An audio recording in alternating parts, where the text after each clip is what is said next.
Welcome to Microcollege. My name is Jacob Hunt. I'm the director of Thoreau College, a microcollege located in beautiful southwestern Wisconsin, here in the Driftless region.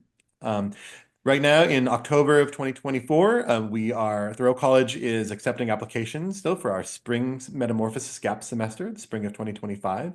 And we'll be opening up applications soon for the summer field school in July of 2025 and the fall metamorphosis gap semester in the fall of 2025. Today on the podcast, we're very delighted to be able to welcome Grace Greenwald, who is a leader, part of the meta movement of the microcollege idea, of which we definitely think that the podcast is a part. But Grace is the research director with the Springboard Foundation for Whole Person Learning. Grace worked to develop schools that reimagine traditional educational models and think differently about what school can be. She served on the team building Outer Coast, a nascent liberal arts college in the rural island community in Sitka, Alaska, and later supported the Burke Middle School in Boston and Workshop U in Philadelphia.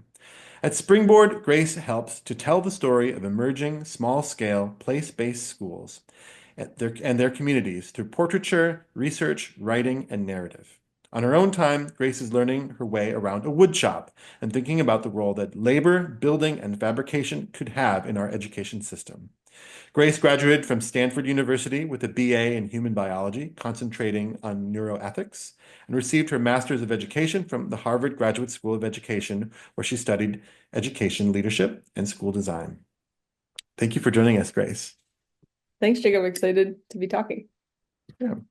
I should mention before we get into biographical details, which we always do, one of the main reasons for talking with Grace right now is over the last year or so, under the heading of the Springboard Foundation, Grace has researched and written and now has published a white paper entitled Distinctive Pedagogies that Address the Meaning Crisis in Higher Education, Case Studies from Microcolleges and Living Learning Institutes.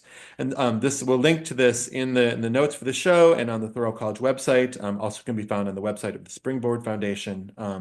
This is a really meaty piece of research and storytelling and case studies, really articulating for the first time this emergent field of microcolleges and living learning institutes, and the pedagogies, how things are happening, and the emergent way that education is happening at these new institutes. So really a privilege to talk to you, Grace, and to have your work in this field.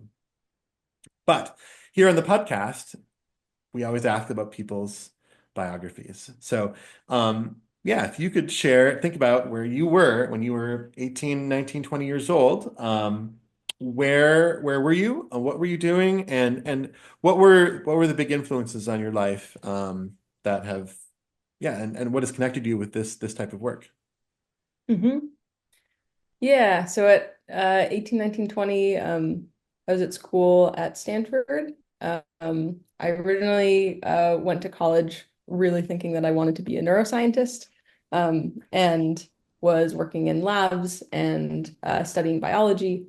And I think, big shift that happened for me in that time was kind of growing an interest in schools, which was very different than the thing I thought I would study. But after a summer working in a lab and seeing what that was like, alone in a basement under the fluorescent lights, I realized that it was something that I loved thinking about and I loved learning about.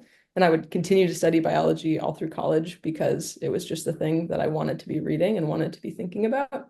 But in terms of like the way that I wanted to be and the work that I wanted to do and the place that I wanted to be, kind of slowly in that middle point of college, I really started thinking about schools and what it would be like to make a life that was centered around being in and building school environments. I think the biggest influence for that was the summer after my sophomore year. I kind of happenstance ended up teaching at this really amazing program called Gakko, which was a kind of summer school in Japan that a friend of mine had shown me, and I decided to kind of take a leap and see what it would be like to be teaching and be developing programs for young people. And the details of this program I won't get into, but the philosophy behind the school was basically to reintroduce a concept of magic into learning. And we had 5 or 6 teachers from all over the world have 3 weeks to develop a 3-week camp for students. So we were there together in a house, just pitching and developing and trying out all sorts of courses and workshops and investigations and discussions with each other. Just experiences that we thought could spark some sort of magic in a high schooler's development. And it was really the kind of development of the camp itself that was more important to me than the camp, because it was the first time I was around other people who were thinking really differently about what the purpose of school was and what sort of experiences would basically honor the fact that we had like the captured attention of young people in this like incredibly formative time, and thinking about all of the opportunity that was being missed in other environments to really take advantage of that and kind of push it to its highest potential and say like, what really is important to put in front of young people at this age. So I guess if I were to just name like a couple questions that was prompted for me during that time developing this curriculum, it was the question that was asked a lot in that environment was about heat. And they had this very specific word that they would use when we were developing ideas for courses or workshops. And they defined heat as like a mixture of something that is generous and something that has stakes. And those two ideas creating this like really amazing heat in a classroom where people get excited and students want to be there. And it feels like schools are coming alive in ways that so often, especially in the high school level, they're kind of flat and dull. So yeah, I got to try my hand at thinking about the experiences. What does it mean to be generous and what does it mean to have stakes in an educational experience, and how could we create those?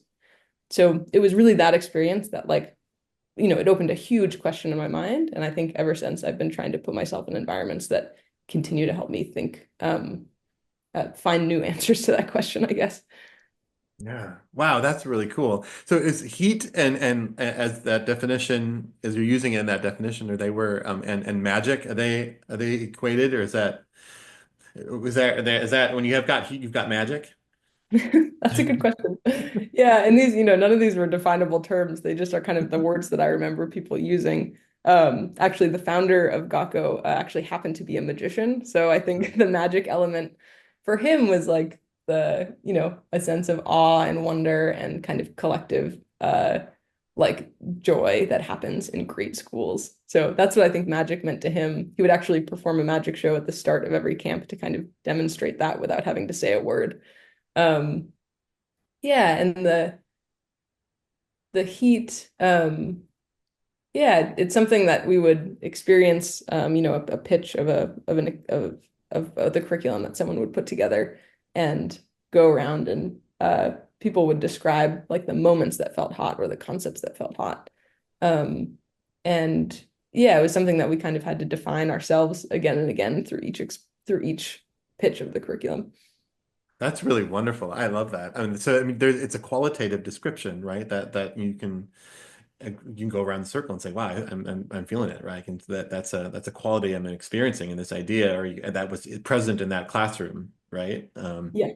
Yeah, that seems like that's really useful as a concept. Yeah. So what did you discover? Like what things like what were the warmest strategies that in that context? hmm Yeah. And I think, well, I'll share one thing from Gakko that I really remember, and then a lot of what I learned about heat came later at Outer Coast, which I can kind of finish a little bit of that story. But something that was interesting to me was that we'd often talk about the generosity part, um, in terms of the kind of curricular offering itself. And, certainly there's the generosity of the students to show up and kind of invest in the space, but really it was about the generosity of what you are giving and what you're withholding. So is it a more generous thing to, share the kind of personal investigations or curiosities that you have about a subject and really deliver a personal story at the start of a lesson? Is it more generous to start off an activity with absolutely no grounding and context and just drop people into a really confusing experience and let them kind of struggle with it themselves? Or is it more generous to really give people the tools they need to understand exactly what's going to happen? And there's no right answer there, but to be asking yourself the question, like, is this the most generous version of this idea or this content or this experience? And what would it look like if I changed the whole context that I was giving students before it began? They thought a lot about like the concept of invitations, which is something that I love thinking about because I love thinking about hosting and gathering. And a lot of the conversations that we would have is like how to start a lesson, the rituals that we start the beginnings of days. But yeah, how you invite students into an educational experience. The first thing that you say, the amount of information that you give, how people enter a space, all feeling like those are ingredients that really can create the potential for heat. But they're so small and often so subtle. So yeah, there was like a lot of detail in the ways that the other teachers at this school thought about uh, curricular development and the design of educational experiences. So it made me really think about the small textures of the space and what you can do as a teacher to make sure that you bring those out. Yeah. Again, as you talk, I mean, you're using a lot of these words they're qualitative and they're aesthetic, right? And really underlines, one of our influences is the Waldorf movement, and Waldorf education really talks about teaching as an art form, right? And living as an art form. And I think that's a really, whenever you describe something as an art form, you're attentive to the specific and to the qualitative and to the the emergent properties of something. And I think, as those things you're asking about, like, do you provide context? Do you how do you start something? The answers to those might be different from group to group or time to time or class to class. And that's part of the artistry of something. It is being attentive to what's present in the moment also. Mhm.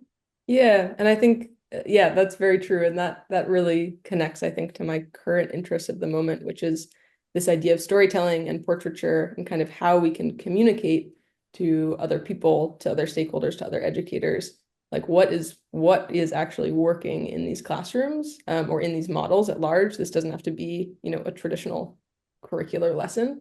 I'm really, really interested in how we lift up all of the kind of subtlety of those details and the narrative experience of what it feels like to be in these spaces. So that students can understand them, so that people can advocate for these spaces, so that they can be sustainable and thrive in all the ways that we need resources and attention to make that happen.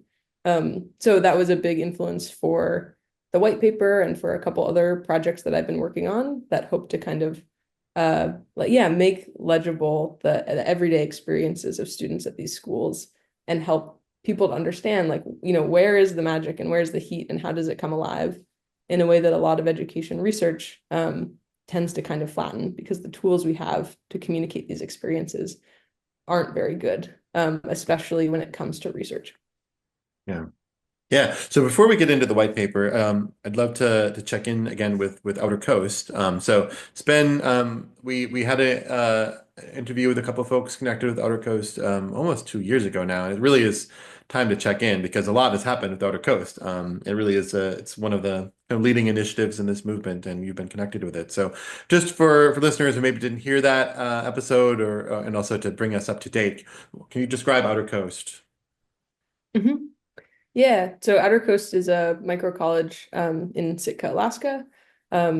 I joined the project a couple years into its development and spent 3 years working with the team in a variety of roles.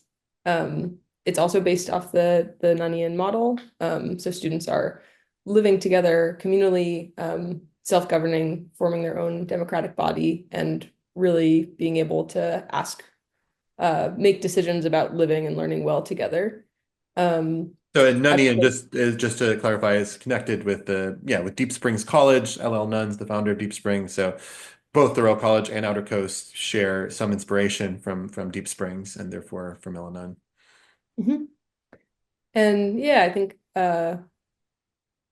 the thing that Outer Coast has really been growing kind of rapidly into over the last couple of years is the kind of identity of place and thinking about what developing a really meaningful and kind of substantive connection to place can look like across all levels of the program.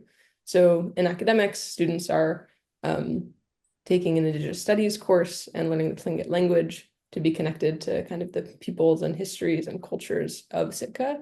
And a lot of the other curricular offerings are really diving into the ecology and biology of the land that the campus sits on, as well as the history of the Sheldon Jackson campus, where Outer Coast is located, that has a really kind of vast and complicated and important history. And really getting out into the community of Sitka, and a lot of the labor component that at a place like Deep Springs is, working with cattle and growing food. A lot of the labor component of Outer Coast is about Sitka being a very small community, and in some ways being it's very resource rich, and in some ways very resource limited. Sitka is a place of interdependence, just as we hope Outer Coast to be a place of interdependence, where you really need the gifts and talents and resources and energies from every person to come together to make sure that everyone has what they need. And so students really play a vital role in the Sitka community as a part of their education and development, working with partners and kind of being like, we've always joked that it's kind of like there's like a bat signal for the Outer Coast students, where they're like an on-call labor force whenever their hands needed, of which there are so many times when hands are needed. Specifically, there are lots of opportunities where folks in the community will need help with processing, whether it's processing fish that they've dip netted in the summer to be able to give to tribal elders across Sitka, or whether it's helping out with the herring egg harvest in April. There are a lot of times where there's big projects with short time spans that have to do with natural resources and food sovereignty that students will really pitch in on. They get to learn so much, and it's really helpful to have a huge batch of hands that are like ready and available to meet the need where it's at. Yeah. Yeah, and definitely check out Outer Coast, just a spectacularly beautiful place. And yeah, it's a really striking thing. And I think that the work that you've done with this white paper, underlines this so Outer Coast and Thoreau College are both kind of 10 years old basically, and have common roots of inspiration in Deep Springs, very strong connection to a particular place, and so have been treading some parallel paths in very different locations. But so it's been such a rich and interesting thing to see, really, especially in the last couple of years, Springboard and also Deep Springs itself kind of stepping into a role of coordinating a growing movement. And so I think so Springboard, just want to send a shout out to Cam Bellamy, who's the executive director of Springboard, and also Christopher and Gingy Nye, who are founders and board members, who've made it possible for this to work. This is a development, at the meta level of the movement that allows a person like Grace to step back and look at, okay, what's common and what's the big idea here, and how does it fit into the big questions of our time.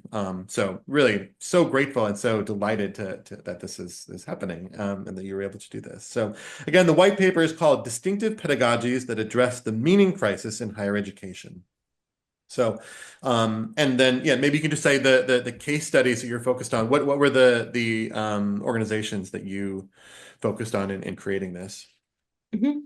Yeah, so we wanted to really tell stories that would illustrate the larger concepts and not have them live in the abstract, but show how four very different, but I think very similar in some ways, institutes across the country, some that identify as microcolleges, some call themselves living learning institutes, really enact these pedagogies in different ways. What are their different techniques? What are the different mechanisms? And how does that change how students are experiencing them, being impacted by them? So we looked at Outer Coast, Thoreau College, Tidelines Institute, and Seguinland Institute. Yeah, all of which have been yeah, featured on the podcast at some point. So check those out. Seguinland Institute is in coastal Maine, Georgetown, Maine, and Tidelines is a bit farther north in Southeast Alaska, also there, and Gustavus, Alaska, and in the Indian Islands. So yeah, all very beautiful places across North America in which these experiments have been taking place. Um, so I think as founder leader of one of those initiatives, my experience has been on the ground, right? There's like all of these details about where are we going to have class and who's gonna teach the things and when, what's the weather doing today, and so there's a lot of nitty-gritty details in this. So it's really wonderful that a person can step back and look at the big picture. So maybe stepping back from that privileged position of what's going on. So you reference here the idea of the meaning crisis, which we also have talked about on the podcast. But what is your sense about why do we see not just one, but multiple groups of people across North America doing this right now? What is calling forth this kind of wave of innovation? Hmm. Yeah, I think a core idea that really prompted this white paper to focus on the meaning crisis was the way that the scholar John Vervaeke kind of describes it. Um, and I'll read his words. He says that the main drivers of the meaning crisis, where young people are basically disconnected from place, from people, and from the self, which is something that I think anyone working with young people in the last while, like, there doesn't have to be a research study on that to prove it. I think it's so palpable that those things are true. And John Vervaeke was really thinking about like, but what's actually a couple layers below that? Like what prompts this just knowledge that I think all educators have about that disconnection and the kind of hardship that comes from it. And Vervaeke describes it really succinctly. And he says, young people are lacking shared goals and codes of conduct, which makes them feel alienated. They're lacking a sense of themselves as a significant player with rational purpose, which is leading to anxiety.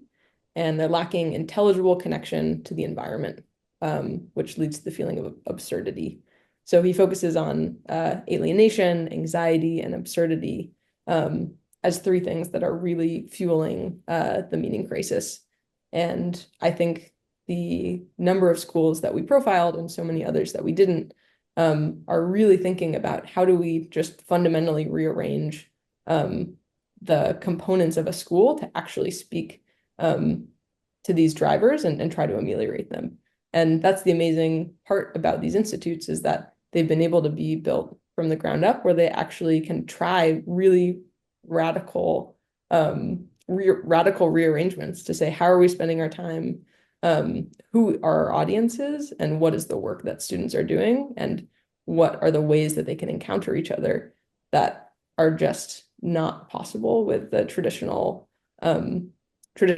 places of higher ed.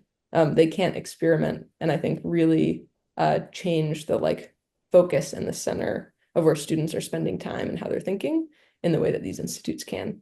So each of the schools takes this in a different direction, but I think what connects them is the desire to address these three things: alienation, anxiety, and absurdity.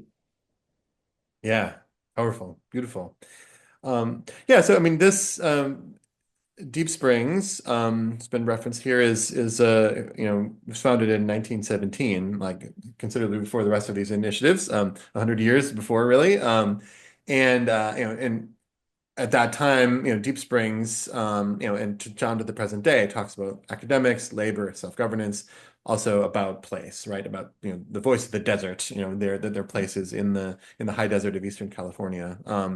So let's maybe talk about those three components, which in one way or another are common to these initiatives in some form, and really four, with the place-based component, you could say. So in the case of the yeah, let's start with place. Like how is that specifically addressing these and how is that manifesting in across these different initiatives? What commonalities did you see? Mhm. And let me just flip to that section in case there are good quotes.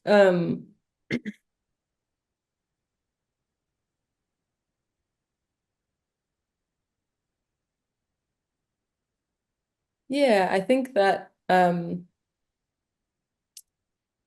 we saw a number of things. One is that each institute was trying to see how they could make an education that was actually changed by the ecosystem and the place that they were in. I had a friend once call it kind of the opposite of an airport model of education, where Mhm. it could be, the same thing dropped in any location, and the things you learn and the ways you will be will not change. And I think that being in a place like that, in an airport model of education, um, yeah, it makes things feel to an extent random. And like, why would it matter where you are and who you're with and the place that you are? And I think that's that feeling of absurdity that I've certainly felt. So I think what these institutes have tried to do is make things specific and really be changed by the way the weather's changing and what resources are available, and what there is to grow. Um, at least at Outercoast, so much of the curriculum just follows resources. Students are picking berries when they're ripe and processing fish when it needs to be processed. And I think in my mind, because I was living that alongside students, being involved in the program and involved in student life, um, yeah, it just provided a sort of sense making and a rhythm to the year, and it made everything feel really intuitive and kind of natural. And I understood why we were doing the work that we were doing and why we were doing it at a certain time and who it was for and kind of why it arose. All of those are just kind of baked into the premise of the work itself because you're working with real resources from the land, that have their own time schedule that have nothing to do with you. So I think in that way, it's like what students are doing can't feel contrived because it's connected to the place. And we saw that in different ways at every single location, is just all of these kind of decisions made so that students can feel like the work they're doing makes sense and like isn't some sort of fabrication by a program designer, but is just really living in a place like any other person that is there. Yeah.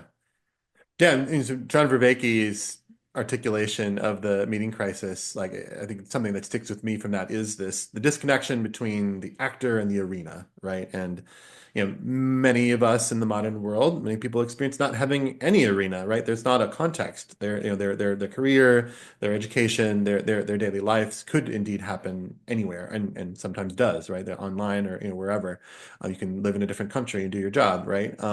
But yeah, so to be in connection with the context, the physical context, with the weather, with resources, and indeed with human cultures. So I think one of the things that Outer Coast has done especially well and especially like ambitiously is connecting with indigenous cultures of a place and a specific local community. What do you, in your experience, what does that bring into it? Connecting with native peoples from a particular place. Mhm. Yeah, I think a big focus at Outercoast has been language, and language is just a vital component to understanding place. And there's so much in where, in knowing the language, you can understand the kind of traditional and foundational stories of a place, of how it came to be, of the people that were there, of ceremony and sovereignty and kind of origin stories, of how things came to be. All of those stories are so important to know, and the translation of them, it also uh, it makes those stories lose their texture and their meaning in such a fundamental way. So in learning the language, it's a sign of respect, and it's bringing back, I think, a language that was not allowed to be spoken on this particular campus for so long. There's all sorts of ways that revitalizing the language um, is is a sign of respect. But it also unlocks a huge amount of knowledge for students to really understand those origin stories and cultural stories about Sitka, in a way that they couldn't through translation. Yeah. Yeah, powerful. Yeah. So that the connection to a particular place, to the cycles of the year, to the resources, then connects also with another thing you talk about in the white paper, which is the work with real stakes, materiality, connected with which is basically the labor component of the Deep Springs pillars or what many of these institutions are incorporating. So engagement with your hands, with the physical world, with tools and with plants and resources.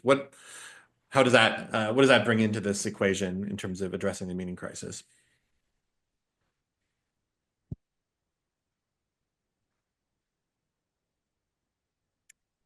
Yeah, I think a big part of developing meaning and purpose is feeling like you have something to offer and you can be valuable, and that also you are valued by a community and you can rely on other people to do the work that needs to get done.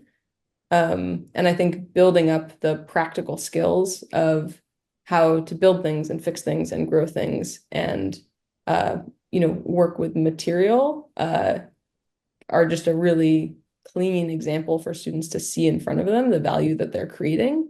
Um, and also the projects, those kind of more physical or tangible labor projects also let students work with each other, again, in really kind of intuitive and uncontrived ways. Like there's just a piece of work that needs to get done, and people have to figure out how to do it.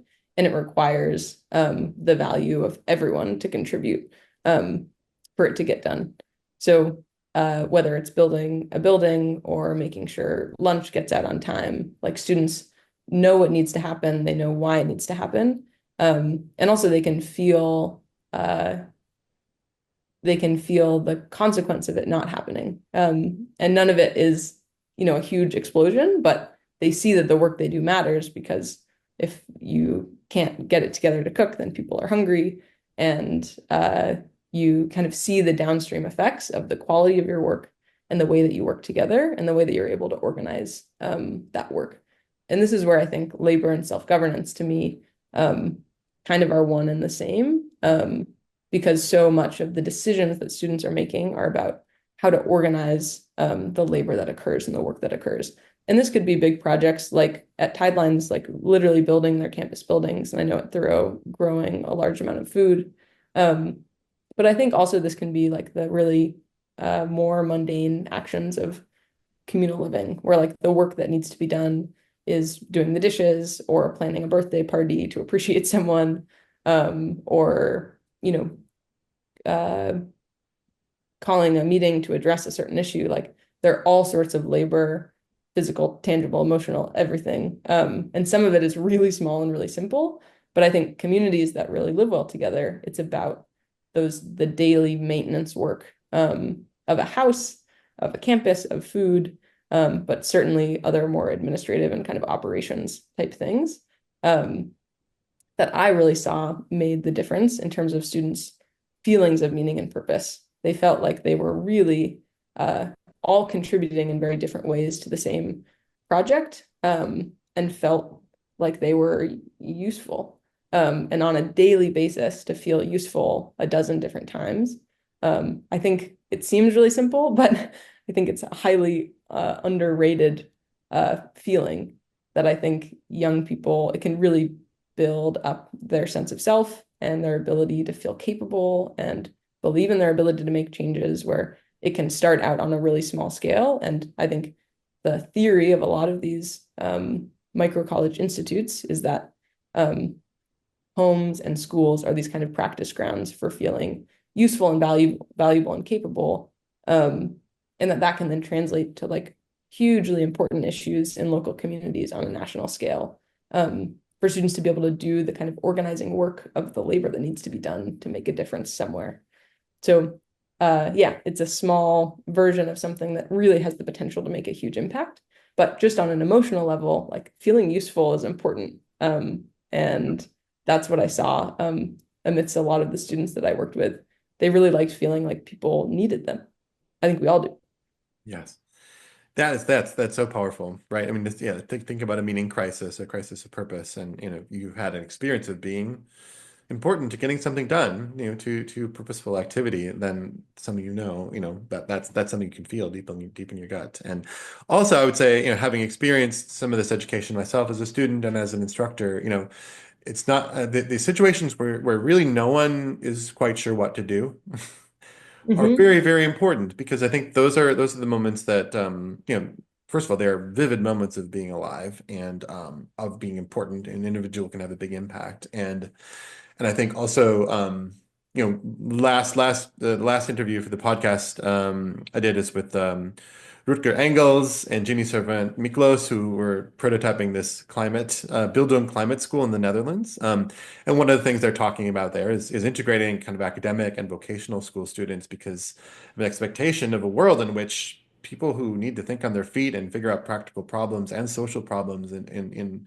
somewhat disrupted situations is a skill that we may need increasingly in the future, or in the near future, Hmm. or in the present in some places, right? Um, so it just makes me also think about we're here in mid-October. Our students here at Thoreau College just came back from their week-long wilderness expedition in the Boundary Waters up in northern Minnesota, Hmm. where they're 5 days. They traveled, 5 or 6 hours to get there, and then they showed up, and it was snowing. And also there was a burn ban on, so that they were not able to start campfires, and so they went out and spent a week in, it warmed Wow. up considerably, but started in the snow with no fire, and you can imagine the feeling at the beginning of that. But by the end, they came out and they said, "Gosh, we didn't want to leave, right?" And to have an experience of being able to create not only like a survivable, but a really powerful, exhilarating experience, and with those limitations, is something that surely someone will carry with them into other situations in life. Hmm. Yeah, totally. The feeling that like they were able to provide for each other and the kind of self determination and self-capability of a group to be able to do what they need to do without outside influence, certainly as young people, is super powerful. I think Ben Samuels, a Deep Spring student, in an essay that he wrote, talked about how when you have no safety net to fall back on, there's just huge imaginative potential for what happens, the creative potential, but also the confidence that's built to know that like it's only you, the things you want to create, it's only up to your ability to muster the energy to do so or to convince other people that it's worthwhile. And the things that are bad, they're there and like they're in your power to really move on and shake them up because there aren't actually the same bureaucratic hurdles to say, oh, here's this thing and I wish it were different, but I can't actually um, make any actions towards it. It's like everything's possible, and that can be hugely daunting. Um, but it can also be really freeing for students to feel like um, they have at their disposal the tools to make a change on the things that they want to be different. Yeah. So before we leave materiality and the labor component here, I know that you mentioned in your bio you're interested in woodworking, and you're learning about building techniques and things like that, and so you've had a diverse education so far. Why have you chosen to dig into that? What does that bring into your own kind of life as you make your way as a scholar and educator and the other things that you're doing? That's a really good question. Yeah, I've just had a really burgeoning interest in like carpentry and home building specifically in the last couple of years. It started actually in Sitka, where the year after I arrived at Outer Coast, I was looking for a place to live with my partner Frank, and we had this opportunity actually from the original founder of Outer Coast, Jonathan Christ Tompkins, who had kind of a mostly built but still not finished house that we called the Muskeg House because it was uh, a really funny looking house on stilts in the Muskeg swamp of Sitka. It would wobble when you walk on it because the stilts were kind of loose in the mud. But it was a beautiful, beautiful house. And we basically lived there and would exchange some labor on the house to finish the building of it in exchange for rent. And had this really yeah, this year that I have so many memories of going to work at Outer Coast, Frank and I, and in the dark winter, we were running our first program. We were dealing with a lot of uh, different kind of questions of design, and it was the first time we had students there year round. It was an exciting and also kind of intensive year. We would go to work all day, and then at night, from 7 p.m. to midnight, basically start construction work on the house. We were laying tiles and laying floors and doing trim and uh, we spent a long time, yeah, nailing so many hundreds of floorboards to the ground. And even though those were relatively small projects, we didn't build the house, but the little parts of it that we were able to add ourselves, it completely changed how I felt living in the place. And it was amazing to me that with such a small amount of, you know, labor on this place, I felt an amazing ownership of it and I felt so attached to it. And it really affected the way that I spent time there and how I felt towards, this Sitka in general. I was developing a relationship with place too, but I never thought about developing a relationship to the actual physical structure that I lived. I always thought a house is a house is a house. But at Outer Coast, the communal living aspect, I think, was the place that felt the most electric to me. And the thing that I'm most curious and eager to write about is how living in shared spaces and cooperative houses can be just an incredible form of education for students. And I think the construction plays into that for me. How are students forming attachments and ownerships and a sense of cohesion in the actual home that they live in? And how could being a part of the stewardship of that physical space, or hopefully construction of that physical space, add to the layers of relationship to place that they build? A lot of it is about land and nature and natural resources, but I also think like structures are a part of that. I interviewed one student for the white paper who was talking about how, students, they spent so much time together in these shared hallways of theirs, and basically said that the spaces had some sort of like animacy to them. Like they came alive, they felt like they were these living, breathing things because they had so many memories and shared experiences in those spaces. And a lot of the rituals and things they would do together, it would involve kind of altering and moving around and adding funny additions to the spaces. So they really tried to make that space their own just by being there. But I wonder what could happen if actually the construction of that space was up for grabs as part of the educational process of communal living as well. Yeah, absolutely. I mean, so many of our spaces, institutional spaces, are institutional, right? They feel Mhm. they're airports. I think that's a great airport spaces. Um, they're neutral. They're abstracted, and they're not. You don't have a sense of ownership of them. So, and that's a really different experience you can have. Yeah, I just think what you're pointing to also is a sense of, the liberal arts, right? As a concept, has to do with, it points to freedom and to a sense of autonomy and a sense of self-authorship of people who've had a liberal arts education. And I think so much of, that's thought of as an academic, a conceptual sorts of things, but so much of the disempowerment that people experience comes from other areas of life now, of participation in decision making, and also just in practical physical processes of food and housing and clothing and the machinery and things like that people feel unable to really engage with in a way that is really limiting of a sense of autonomy. So that makes a lot of sense. What a great picture, the muskeg house on stilts. Yeah. Well, so you pointed to communal living and self-governance and shared kind of decision making is an important part of many of these institutes and microcolleges. Um, yeah, I think it also points to the maybe obvious piece of this, which is scale. These are micro scale, very small institutions. So, can you talk about that aspect of shared living and of communal decision making and what that brings into the mix? Mhm. Yeah, something that we thought about a lot with this focus on meaning and purpose. And, the mission of all microcolleges is not to create meaning and purpose. It's certainly a huge part of it, but meaning and purpose is just the thing that we decided to use as a lens for this paper to focus in on the pedagogies that would really affect it.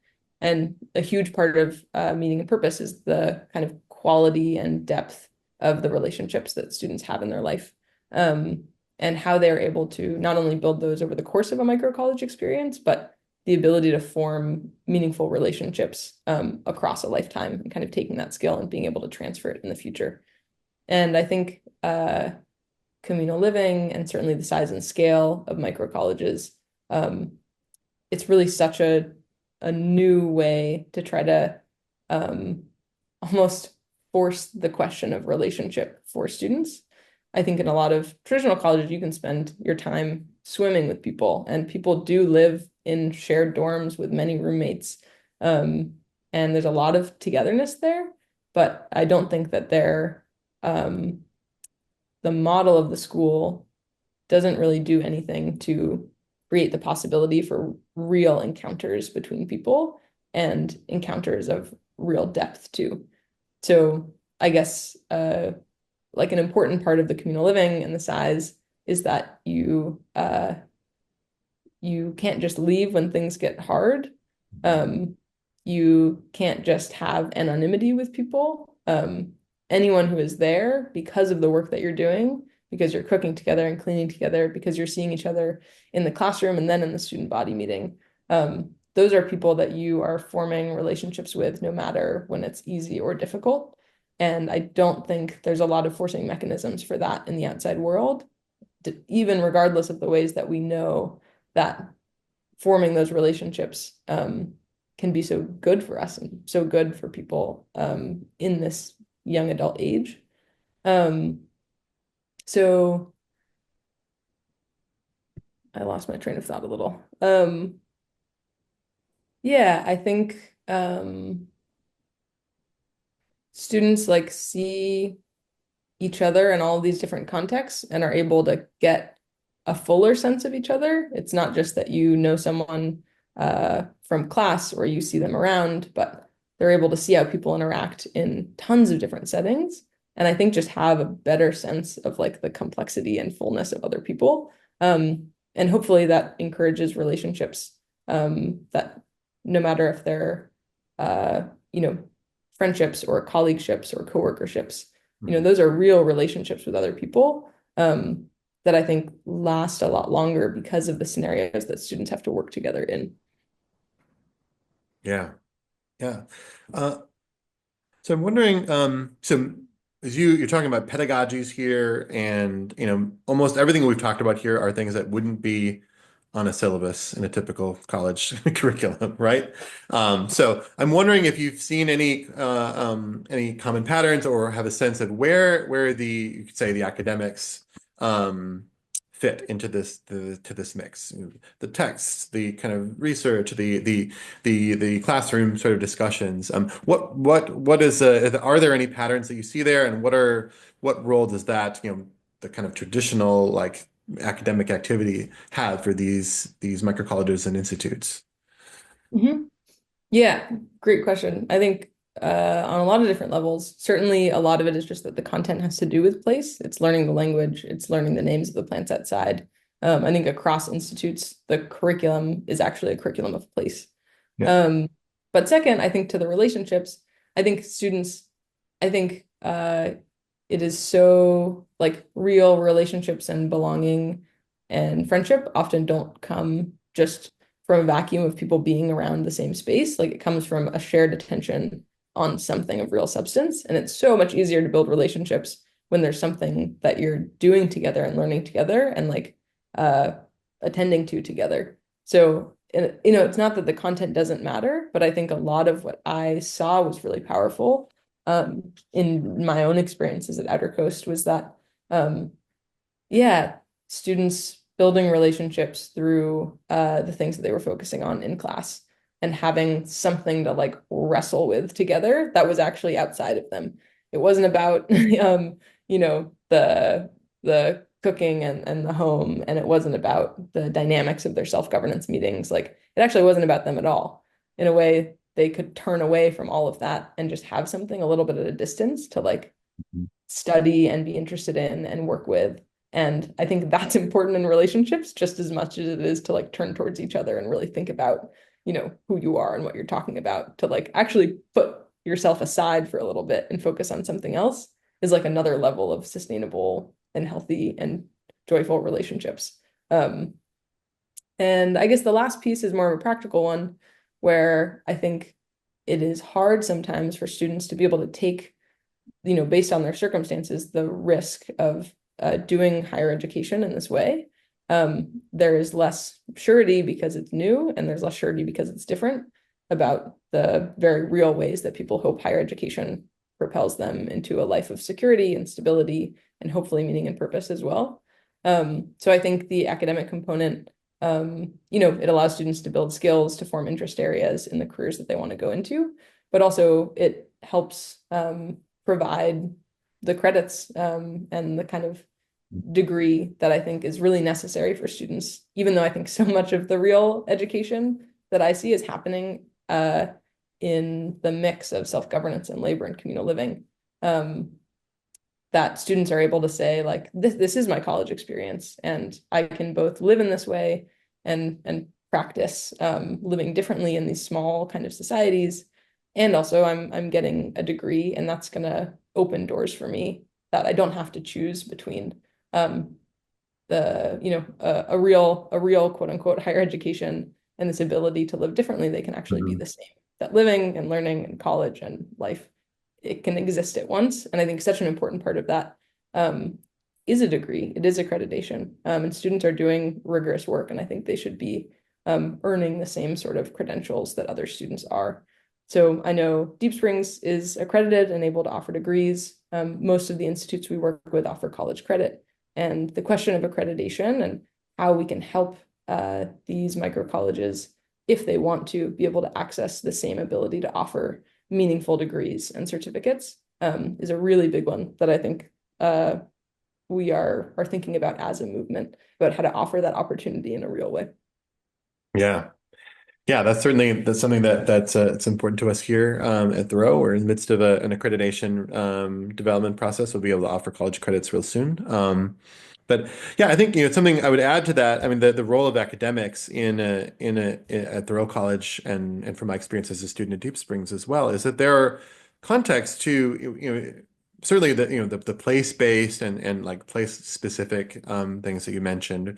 Those kind of feed into and support the labor and the kind of nature studies that we do in a really obvious and direct way. But even when we are and we do read world literature and philosophy and political theory and things like that, things that are not like really obviously directly related to like particular gardening tasks or something like that. But you see that when students have another they're interacting with each other and with instructors or with staff members in a context that's outside of the classroom, different conversations happen about the content actually, and you start to see connections and even on a metaphorical level, working with livestock or working with plants, working with tools, like people will start to talk about things that they've read, and it's whether it's Marx or right now this week we're reading in our community seminar reading William Faulkner, and it happened to be in our class the class that the students are doing right now. They were talking about the local history of flooding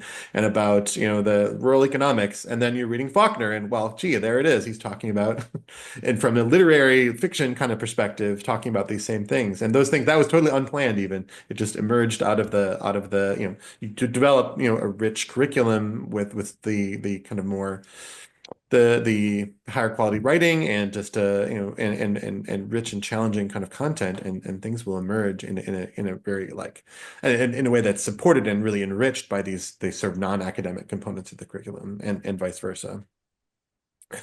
So, and I would say, and then finally, I would add, I think that in addition to what I see from students who are approaching Thoreau College is that they are, hungry for those practical experiences, experiences in nature, experiences in community, but they're also, and almost to the same degree, hungry for real conversations about ideas, and about and you could say academic things, and not having found that in the classrooms in high school wherever they were before, and so the quality of conversation is something that we can offer in this context as well. Yeah. Absolutely. Yeah. So yeah, I think we are coming up to the top of our hour here, and I guess I just wanted to close by asking you, what, having done these interviews and done all of this thinking and thinking about, you've been in some of the great universities of the country. Where does this movement go? Like, what does the next 5 years hold in store for the microcollege movement from your vantage point, or what would you hope? That's a that's a great question.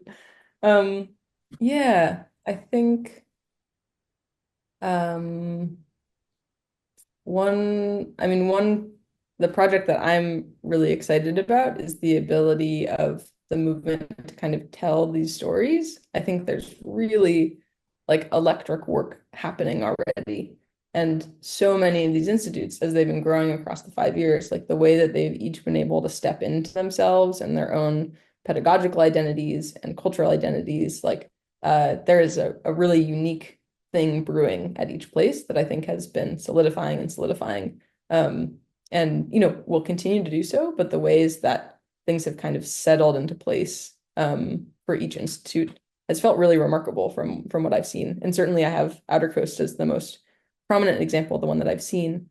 But I think like now that there's a real there are rhythms and there's substance and there's like an identity to each of these schools that feels immensely more solid and so exciting. I think like the project now is to really tell those stories and think about how we can make that legible and understandable and accessible to to other colleges and universities, to students, to parents, to stakeholders.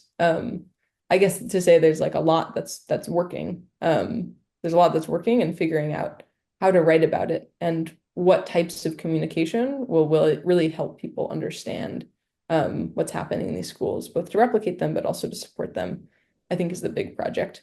And that's something, there's a certain sort of qualitative research method called portraiture that I've been really interested in and studying and kind of trying my hand at over the last year or two, which is specifically a method of writing and narrative that was developed in order to communicate what makes a good school good. It was developed by Dr. Sarah Lawrence Lightfoot, who was an education researcher.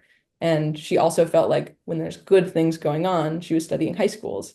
None of the ways that we can research or communicate about them really captures it in a way that other people could learn from it and see it the way that she could see it after studying these schools for years and years. So I'm curious what it looks like to write portraits of these schools, of the concepts that we explore in the white paper, and also for students to do a lot of that themselves. Because now we have many, many classes of alumni suddenly at each of these schools. Like there's a powerful number of students who have felt the impact of this work and this education that are joining the ranks of like many alumni of Deep Springs who are already out there. So I'm and who are transferring into a lot of the times more traditional institutes of higher education, feeling that difference of the forms of education, of the models. And I'm really interested in those stories and the potential they have to like direct where the movement goes. So working with students, portraiture and storytelling, I think have a big moment coming. Fantastic. Well, we are so fortunate to have you doing this work and being there to tell those stories. So thank you so much for the white paper and for the work that you're doing and for spending some time with us today.